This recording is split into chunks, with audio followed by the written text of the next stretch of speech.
രാമരാവണ യുദ്ധം കഴിഞ്ഞു. യുദ്ധം തീർന്ന ഉടൻ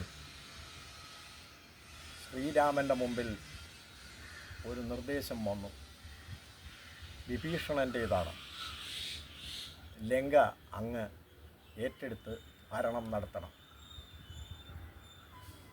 തൊട്ടടുത്ത് സുഗ്രീവന് തൻ്റെ കിഷ്കിന്ധയും ശ്രീരാമൻ ഭരണം നടത്തണം, രാജ്യം ഏറ്റെടുക്കണം എന്ന അഭ്യർത്ഥനയുമായി വന്നു. സുസ്മേരവദനായി ശ്രീരാമൻ ഇത് രണ്ടും നിരസിക്കുകയാണ് ഉണ്ടായത്. അധിനിവേശം, ഒരു രാജ്യത്തിൻ്റെ അധിനിവേശത്തിന് എതിരായിരുന്നു ശ്രീരാമൻ. അതുകൊണ്ട് ആ രണ്ട് അഭ്യർത്ഥനകളും ശ്രീരാമൻ നിരസിച്ചു. രാമരാജ്യത്തിലെ ഒന്നാം പടി അതായിരുന്നു, അധിനിവേശമില്ലാത്ത ഒരു രാജ്യം. രണ്ടാമത് ശ്രീരാമൻ ചെയ്തത് തൻ്റെ രാജ്യത്തെ ഒരു പദ്ധതി ആവിഷ്കരണം നടത്തുകയാണ്. അതിൽ ഗ്രാമോദ്ധാരണമുണ്ട്, സ്വയം പര്യാപ്തതയുണ്ട്, ക്ഷേമരാഷ്ട്രമുണ്ട്. ജാതിയോ മതമോ ഇല്ലാത്ത ഒരു കാലമാണ്, സംസ്കാരം മാത്രം ഉള്ള ഒരു കാലം. ശ്രീരാമൻ ഭരണം ഏറ്റെടുത്തപ്പോൾ ആദ്യം ഈ പദ്ധതി ആവിഷ്കരിക്കപ്പെട്ടു.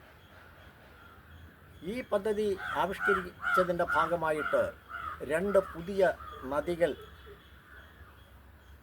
രാജ്യത്തിന് നിർമ്മിക്കപ്പെട്ടു. ഇതിൽ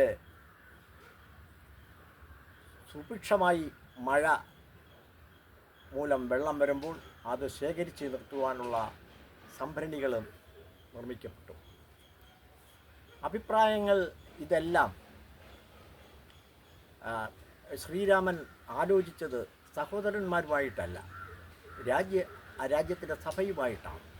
ആ സഭയിൽ 1-ാം നിരയിൽ മന്ത്രിമാരും, 2-ാം നിരയിൽ ഗ്രാമിണിമാരും, അവിടുത്തെ ഗ്രാമത്തലവന്മാർ ഉൾപ്പെടുന്ന നിര.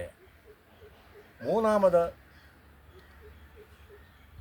ആണ് സന്യാസിമാർ, കാഷായാംബരധാരികളാണ്. ഇവരുടെയൊക്കെ അഭിപ്രായം കേട്ട ശേഷം ഗ്രാമണികൾക്ക് വൃക്ഷത്തണലിലിരുന്ന് ഗ്രാമഭരണം സംബന്ധിച്ച് കാര്യങ്ങൾ ആലോചിക്കാനും അതിന് തീരുമാനമെടുക്കുവാനും അവർക്ക് അവകാശം നൽകി. അങ്ങനെ നദികളിലെ വെള്ളമെല്ലാം ഉപയോഗപ്പെടുത്തുന്നതിന് എന്ത് മാർഗമാണ് എന്ന് ആലോചിച്ചു. ചാലുകൾ കീറി സംഭരണികൾ നിർമ്മിക്കപ്പെട്ടു. കുടിവെള്ളം എല്ലായിടത്തുമുണ്ട്. കിണറുകൾ എല്ലാം വെള്ളം നിറഞ്ഞു. അടുത്തത് ശ്രീരാമൻ നിർദ്ദേശിച്ചു ഫലവൃക്ഷങ്ങൾ നട്ടുപിടിപ്പിക്കുക. ഫലവൃക്ഷങ്ങൾ നട്ടുപിടിപ്പിക്കുന്നതോടൊപ്പം തന്നെ അതിനെ അയോധ്യയെ ഒരു കാർഷിക രാജ്യമാക്കി തീർക്കുവാനും തീരുമാനിക്കപ്പെട്ടു. അങ്ങനെ കൂട്ടുകൃഷി സമ്പ്രദായം വന്നു.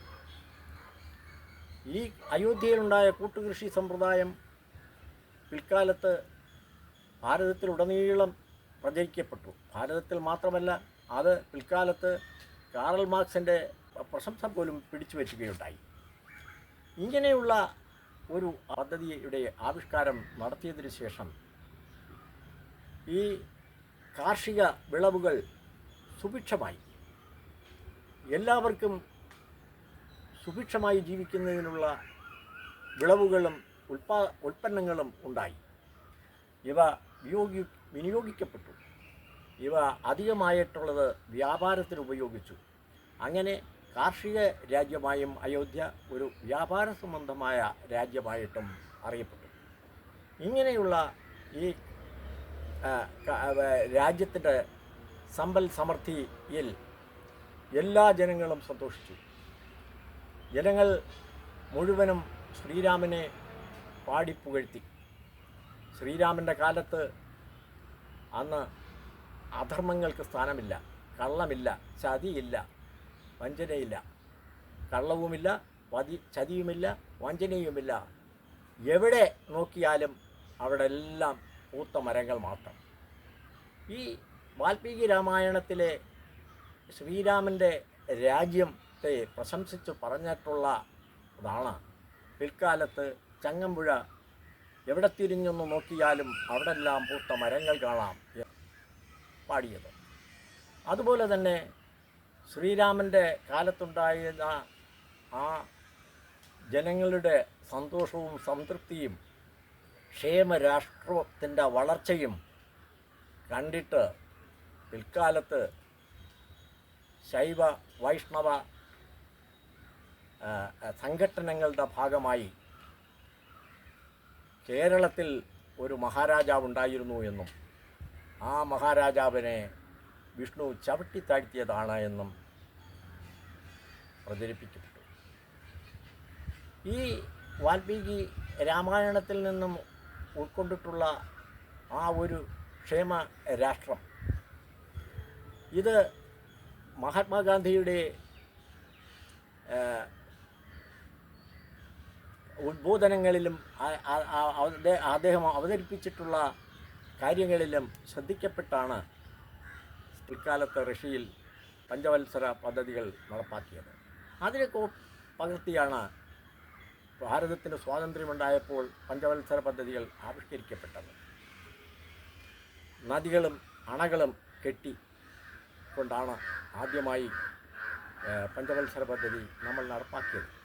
പക്ഷേ നമ്മൾ ഗ്രാമരാജ്യത്ത് കൊണ്ടുവന്ന ആ ഗ്രാമോദ്ധാരണം ചൈന പകർത്തുകയുണ്ടായി. ഇങ്ങനെ ഗ്രാമഭരണ സമ്പ്രദായം പുഷ്ടിപ്പെട്ടതോടുകൂടി രാജ്യവും സമ്പൽ സമൃദ്ധിയിലായി. ഇങ്ങനെ സമ്പൽ സമൃദ്ധി മാത്രമായിരുന്നില്ല, അധാർമികമായ യാതൊന്നും അവിടെ നടത്താൻ അനുവദിച്ചിരുന്നില്ല. അതുകൊണ്ട് കള്ളവുമില്ല ചതിയുമില്ലാതെ വരികയും അതിനകത്ത് മോഷണമില്ല. ഈ വന്നപ്പോൾ ന്യായവാദ്യാൻ എന്ന് പറയുന്ന ന്യായാധിപൻ്റെ സ്ഥാനം തന്നെ ഇല്ലാതായി.